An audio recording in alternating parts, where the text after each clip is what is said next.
ओम शांति। आप ठीक अपने पूर्व जन्मों के प्रतिफल हैं। आपको अभी जो भी मिल रहा है या आप अभी जैसे जो भी हैं, तो आप अपने पूर्व जन्मों के ही प्रतिफल के कारण ऐसे यहाँ पर हैं।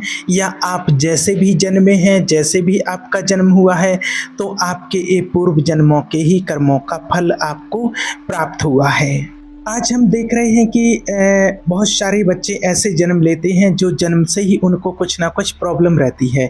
तो यहाँ पर निकल कर के एक बात आती है, एक शब्द आता है जब किसी को बताते हैं, और हमने कहा भी है लोगों को कि ये इनके पूर्व जन्म का कोई फल है, क्योंकि अभी तो इन्होंने कुछ किया नहीं है, अभी तो कर्म ही नहीं किया है, और उसके बावजूद भी ये जन्म से ही इनके साथ कुछ ऐसा हो रहा है, तो फिर कुछ ना कुछ इनके पूर्व जन्म का ही ये कर्मों का फल है।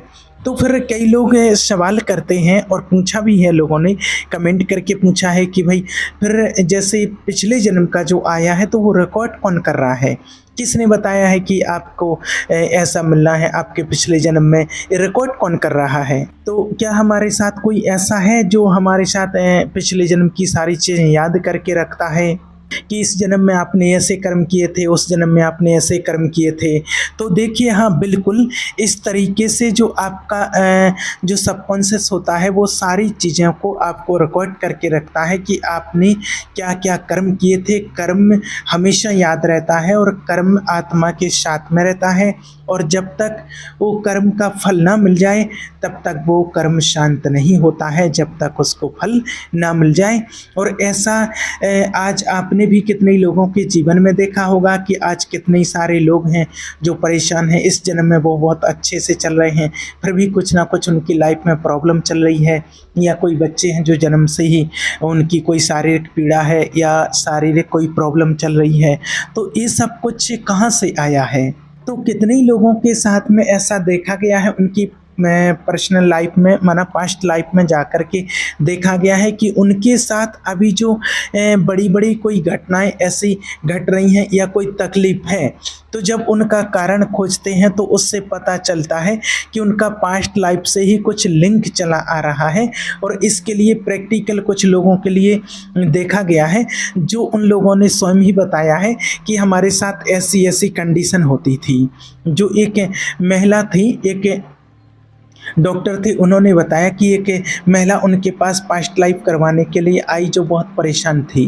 तो क्या हुआ, जब वो महिला उनके पास आई तो उन्होंने बताया कि उसका जो हस्बैंड था वो उसको छोड़ करके चला गया था। अब ये बहुत बड़ा दर्द था उसके लिए कि उसका पति छोड़ करके चला गया था। तो फिर उन्होंने डॉक्टर ने उसको पूर्व जन्म में लेकर के गए, उसका पास्ट लाइफ चेक किया, तो फिर उन्होंने देखा कि इसके पहले का जो उसका जन्म था और उसमें उस जन्म में भी उसका पति उसको छोड़ करके चला गया था। तो उनको ये देख करके बड़ा आश्चर्य सा लगा कि हर जन्म में इस महिला को इनका पति छोड़ करके चला जाता है, ऐसा क्यों?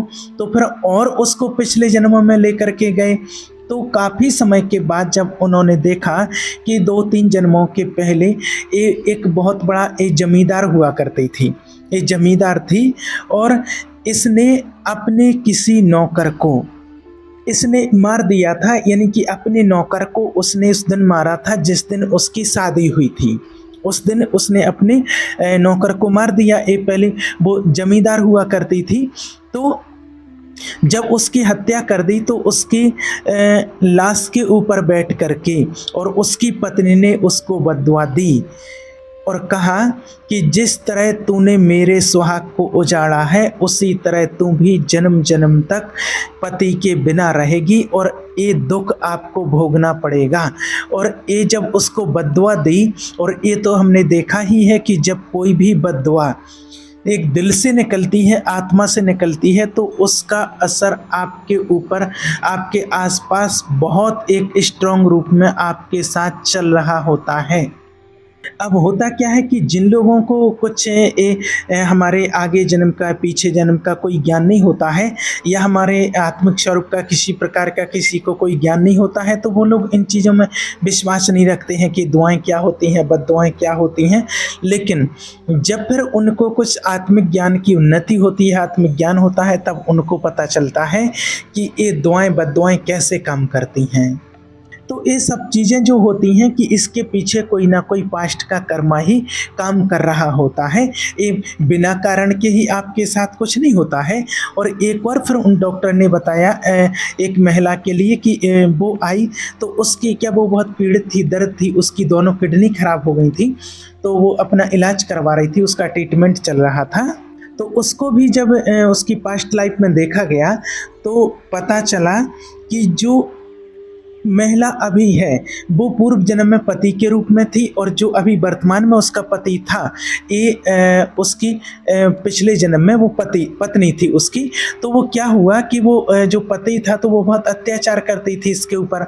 अब वो इस जन्म में आकर के वो ही वापस उसको माना जो पत्नी थी वो पति बन करके मिला, और जो ये पति बनी हुई थी ये पत्नी बन करके इसको आना पड़ा।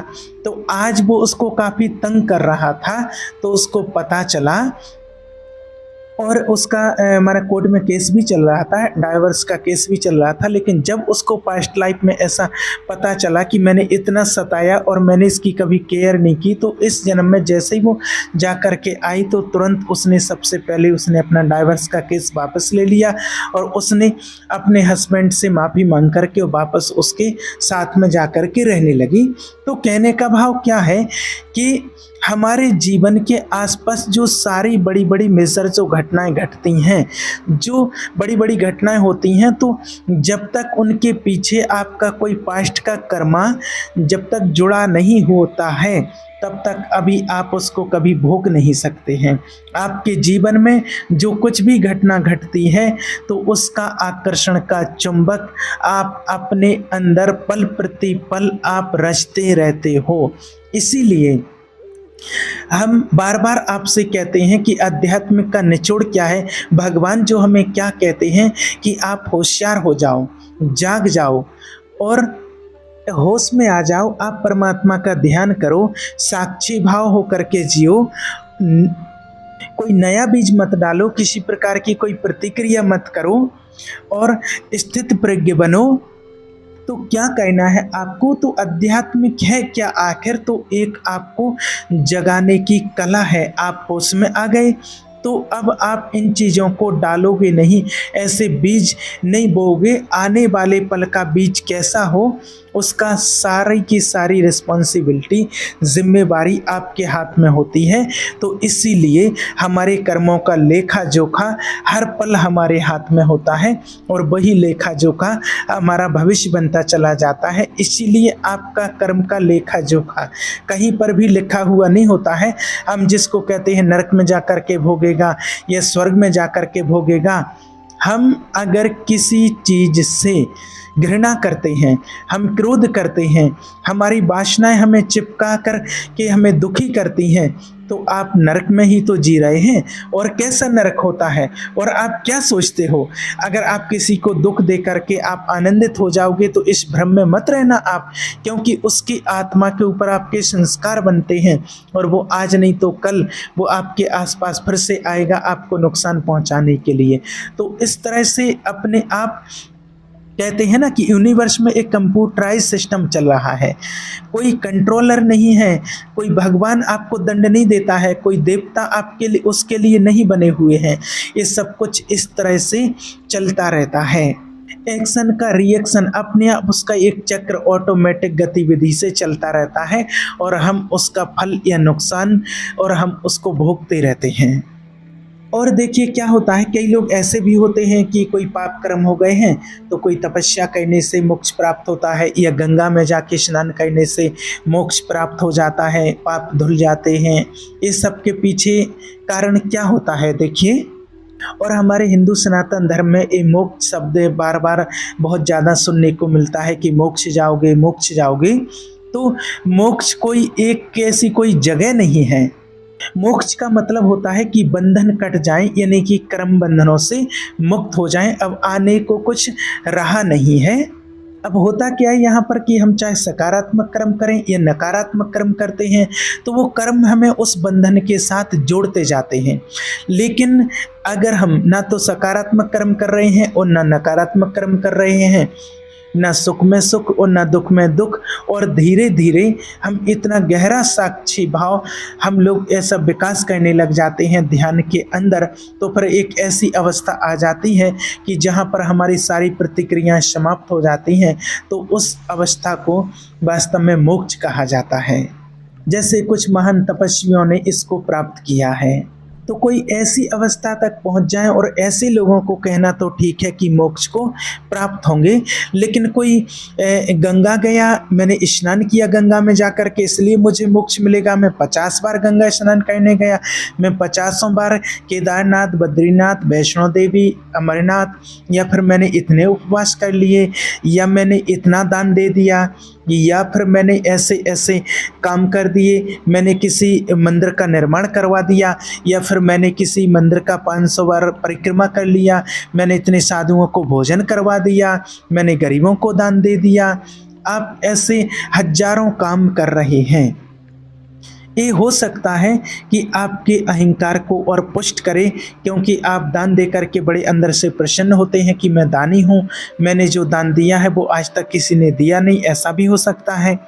और जब आप गंगा स्नान करने के लिए भी जाते हो, तो क्या ऐसी चीज़ आपके अंदर से निकल जाती है कि जब आप गंगा में जाते हो तो वही आपका व्यक्तित्व होता है, और जब बाहर आते हो तो वही व्यक्तित्व होता है। बदलाव तो कोई आता नहीं है आपके अंदर, बदलाव करने की भावना से तो आप जाते नहीं हैं। इसीलिए आप चाहे रोज़ गंगा में स्नान करते रहें तो भी आपकी मुक्ति नहीं हो सकती है, क्योंकि आपके अंदर से आपके कर्मों में कोई बदलाव नहीं आया है। और चाहे आप कितने ही परिक्रमा कर लो, तुम हो तो वहीं के वहीं। तुम जो मन लेकर के वहाँ गए थे वही मन लेकर के तुम वापस आते हो। हो सकता है कि 500 परिक्रमा का अहंकार और आपके साथ जुड़ जाए एक्स्ट्रा, कि मैंने 500 परिक्रमा की, मैंने गोवर्धन की परिक्रमा की, इतनी परिक्रमा आज तक किसी ने नहीं की, मैं इतनी बार गोवर्धन जा कर के आया, इतनी बार बद्रीनाथ जा कर के आया, मैंने भगवान को इतनी बार खुश कर दिया। जैसे देखिए, कहीं भी तीर्थ यात्रा में जाना, केदारनाथ, बद्रीनाथ, वैष्णो देवी, कहीं पर भी जाना, तो लोग सोचते हैं कि भगवान बहुत खुश होते हैं और कहते हैं कि वाह भाई वाह, आप 25 बार आ गए, अब मैं तुम्हें मोक्ष दे दूंगा, यानी कि कोई ऐसी जगह है जहां जाकर के तुझे बिठा दूंगा, बड़ी मौज मस्ती करवाऊंगा। तो ये सारे जो भ्रम हमारे दिमाग में चलते रहते हैं, अगर हम ये सोच करके हम सब कुछ कर रहे हैं तो इनसे आपको कोई लाभ कभी मिलने वाला नहीं है। अब आपको ये नहीं कहते हैं हम कि कोई व्यक्ति तीर्थ यात्रा करने ना जाए, भगवान के दर्शन करने ना जाए, हम ये नहीं कहते कि आप गंगा जी में स्नान करने के लिए ना जाओ, और आपकी इच्छा है तो आप खूब जाओ, स्नान करो। अगर आपको बद्रीनाथ जाने का, अगर अच्छी यात्रा करने का आपको आनंद आ रहा है, मन है, तो आप खूब जाओ। लेकिन इन सब चीज़ों से आपको कभी मोक्ष की प्राप्ति होने वाली नहीं है। अगर आप सचमुच कोई इस प्रकार से मोक्ष की प्राप्ति चाहते हैं तो आपको कहीं भी ऐसे जाने की ज़रूरत नहीं है। वो जहाँ पर भी है, जिस जगह पर भी है, वही संसार में, व्यापार में, बाजार में रहकर वो अपने अंदर उतर जाए, अपने भीतर उतर जाए, और वो साक्षी भाव का विकास कर लें, और वो ध्यान करने लगें परमात्मा का, और अपना आत्मिक साक्षात्कार कर लें, और अपनी प्रतिक्रियाएं बंद कर लें, निरासक्त हो जाएं, और एक अभिनय की तरह इस संसार से निकल जाएं, तो उन आत्माओं को वो प्राप्ति हो जाती है। तो ये सारी चीज़ें मोक्ष की तो स्पष्ट आपके सामने अभी मोक्ष है, लेकिन इन सारी चीज़ों को तो आपने पकड़ा हुआ है और आप छोड़ना नहीं चाहते हैं। आप अभी छोड़ने को तैयार हो जाओ, आप अभी मोक्ष के साथ जुड़ने लग जाओगे। इसलिए मोक्ष कोई बाहर कोई ऐसी जगह नहीं होती है, और वो कोई बाहर के कर्म कांडों से कभी नहीं मिलता है। ये सब भ्रम अगर हमारे साथ जुड़े हुए हैं तो आप इस भ्रम से बाहर निकलें, और जो वास्तविकता है जीवन की, जो सत्य है, उसके साथ जुड़ें और वास्तविक मोक्ष को प्राप्त करें। और कई लोग कहते हैं कि तपस्या करने से इसका मोक्ष से कनेक्शन है, कि भूखा रहने से हमें भगवान के साथ अच्छा कनेक्शन होता है, ऐसा भी कहा जाता है। देखिए तो लेकिन इसके पीछे का रहस्य क्या है? उपवास का मतलब क्या होता है? उप माने निकट, वास माने रहना, यानी कि भगवान के नज़दीक में स्थान जो होता है, कि भगवान के नज़दीक रहना, भगवान के नज़दीक वास करना। लेकिन भूखा रहना उपवास नहीं है। हाँ, ये जरूर हो सकता है कि हम जब एक साधना में जाते हैं तो हम इतनी गहराई में कई बार हम पहुंच सकते हैं कि हमें खाने की कोई ज़रूरत ना पड़े, आपको आकर्षित ना कर पाए। और वैसे भी ध्यान का नियम है कि जब आप ध्यान की गहराई में जाते हैं और जब आप एक ब्रह्मांडीय ऊर्जाओं से जुड़ने लग जाते हैं तो आपकी भोजन की आवश्यकता बहुत कम हो जाती है।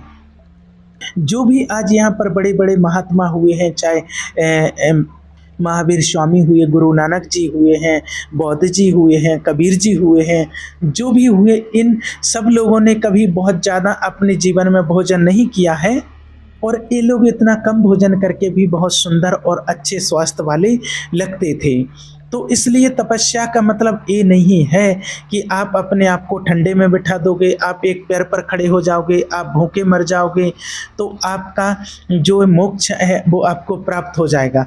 आप कुछ भी करो, जो साधना आपको अपने नज़दीक लेकर के आती है, जो आपके अंदर साक्षी का विकास करती है, आपके अंदर एक जागरण पैदा करती है, ऊर्जा पैदा करती है, तो समझ लेना कि वो साधना आपके काम की है।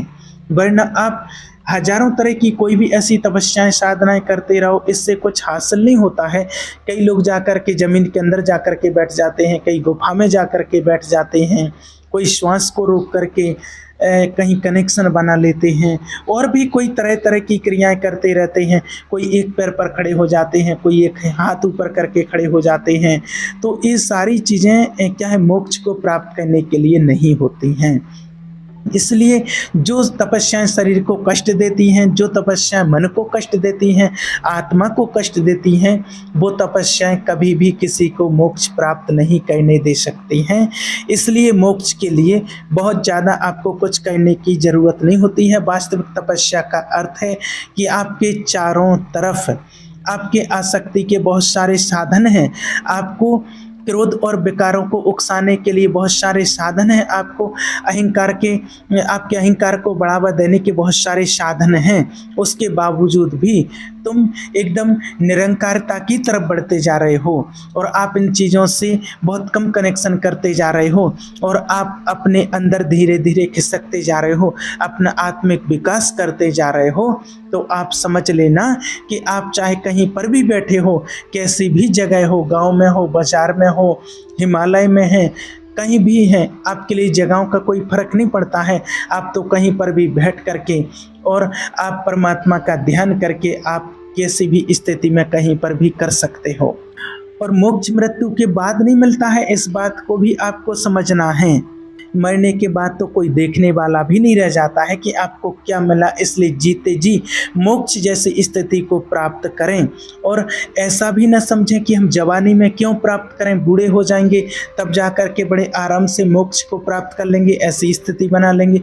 तो फिर ज्यों का त्यों भ्रम। तो ये कहना तो जैसे कि कोई यूं ही बोल रहा है कि भैया अगर बेहोशी है हमारे जीवन में तो जब तक जवानी है तब तक पूरा बेहोश अच्छी तरह से रहने दो, जब बुढ़ापा आ जाएगा, जीवन पूरा हाथ से निकल जाएगा, तब जीने लायक कुछ रह नहीं जाएगा, तो उस समय फिर मैं प्राप्त करने की कोशिश करूँगा, तो उस समय मैं ध्यान का प्रयोग करूँगा। तब तो आप अपने जीवन को से चूक गए हो। अब तो आपको अगला जन्म ही फिर वापस लेकर के आएगा और आपकी आगे की यात्रा फिर आपको वैसे ही करनी पड़ेगी। इसलिए आपको युवा अवस्था में अगर होश आ जाए कि मुझे ईश्वर की प्राप्ति करनी है, मुझे मोक्ष की तरफ जाना है, तो आपको इस संसार में अगर रहते हो तो आपको ऐसा बनाना है कि कीचड़ में, जैसे परमात्मा कहते हैं कमल खिलता है, तो अपने जीवन को इस संसार में रहते हुए कीचड़ में और कमल के फूल समान अपने जीवन को बनाना है। और उसके कारण आपके आसपास कितनी भी गलत चीज़ें क्यों ना हो तो भी वो आपको प्रभावित नहीं कर सकती हैं। इसलिए स्वर्ग चाहिए तो अभी जी लो, मोक्ष चाहिए अभी जाग जाओ, और इसके बाद में फिर आपको कुछ भी मिलने वाला नहीं है। जो कुछ भी आपको प्राप्त करना है वो आपको अभी और इसी समय यहाँ पर ही आपको प्राप्त करना है। ठीक है। ओम शांति।